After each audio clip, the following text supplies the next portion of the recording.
हुई है और अब हम अमृतकाल की यात्रा में आगे बढ़ रहे हैं। एक ऐसे समय हम लोग आज मिल रहे हैं जब देश को, हमारे हिंदुस्तान को G20 की मेजबानी का अवसर मिला है।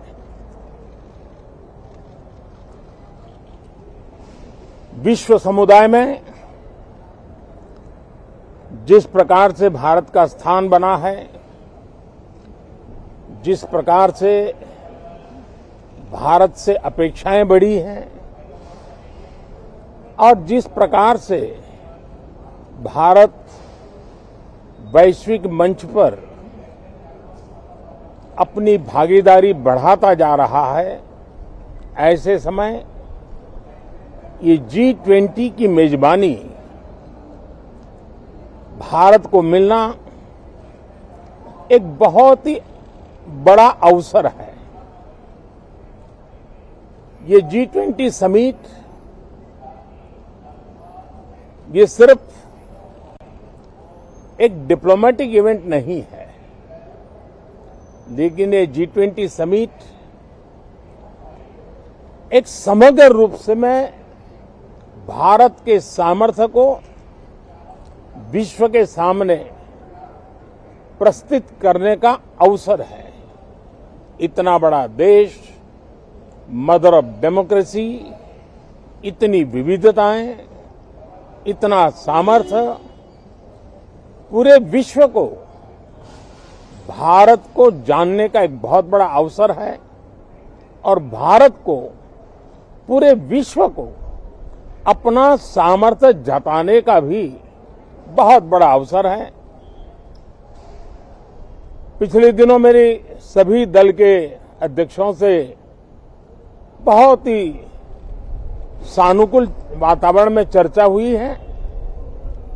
सदन में भी इसका प्रतिबिंब जरूर नजर आएगा।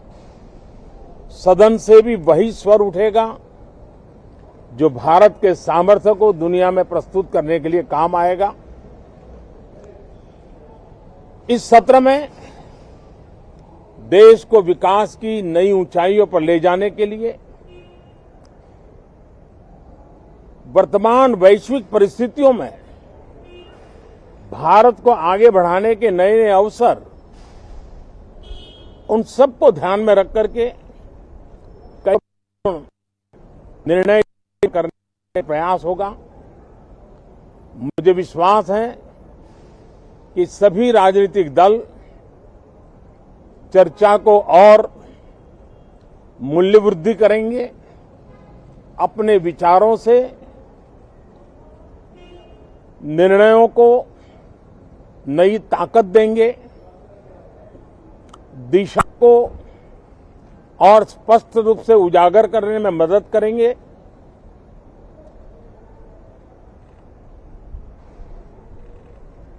पार्लियामेंट के इस टर्म का कार्यकाल का जो समय अभी बचा है,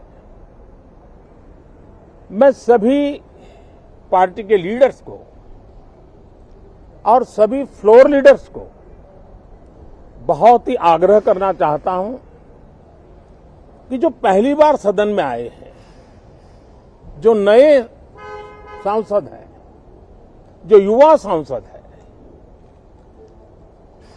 उनके उज्जवल भविष्य के लिए और लोकतंत्र की भावी पीढ़ी को तैयार करने के लिए हम ज्यादा से ज्यादा अवसर उन सबको दें, चर्चाओं में उनका भागीदारी बढ़े। पिछले दिनों करीब करीब सभी दलों के किसी न किसी सांसद से मेरी अनौपचारिक मुलाकातें जब भी हुई हैं, एक बात जरूर सब सांसद कहते हैं कि सदन में हो हल्ला और फिर सदन स्थगित हो जाता है, उससे हम सांसदों का नुकसान बहुत होता है।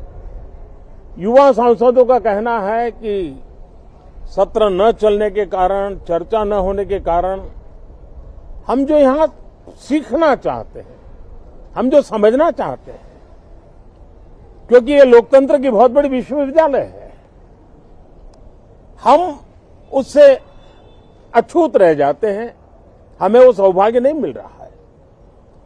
और इसलिए सदन का चलना बहुत जरूरी है। ये सभी दल के युवा सांसदों का खास तौर पर स्वर निकलता है। मैं समझता हूं कि और विपक्ष के जो सांसद है उनका भी ये कहना है कि डिबेट में हमें बोलने का अवसर नहीं मिलता है, उसके कारण सदन स्थगित हो जाता है, उसके कारण हो हल्ला होता है, उसके कारण हमें बहुत नुकसान होता है। मैं समझता हूं कि सभी फ्लोर लीडर, सभी पार्टी लीडर्स हमारे इन सांसदों की वेदना को समझेंगे, उनके विकास के लिए, देश के विकास में उनके सामर्थ्य को जोड़ने के लिए, उनका जो उत्साह है, उमंग है, उनका जो तजुर्बा है, उन सब का लाभ देश को मिले, निर्णयों में मिले, निर्णय प्रक्रियाओं में मिले। ये लोकतंत्र के लिए बहुत आवश्यक है।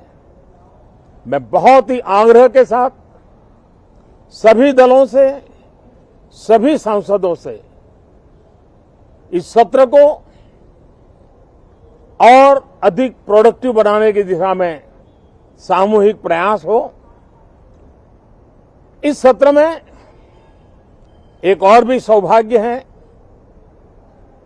कि आज पहली बार हमारे उपराष्ट्रपति जी राज्यसभा के सभापति के रूप में अपना कार्यकाल प्रारंभ करेंगे। उनका ये पहला सत्र होगा और पहला दिन होगा।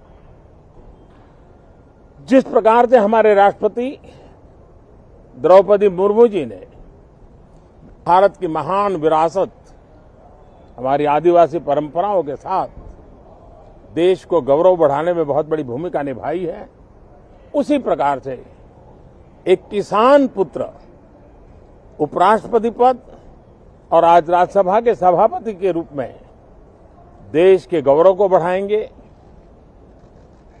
सांसदों को प्रेरित करेंगे, प्रोत्साहित करेंगे। उनको भी मेरी तरफ से मैं अनेक अनेक शुभकामनाएं देता हूं। बहुत बहुत धन्यवाद साथियों। नमस्कार।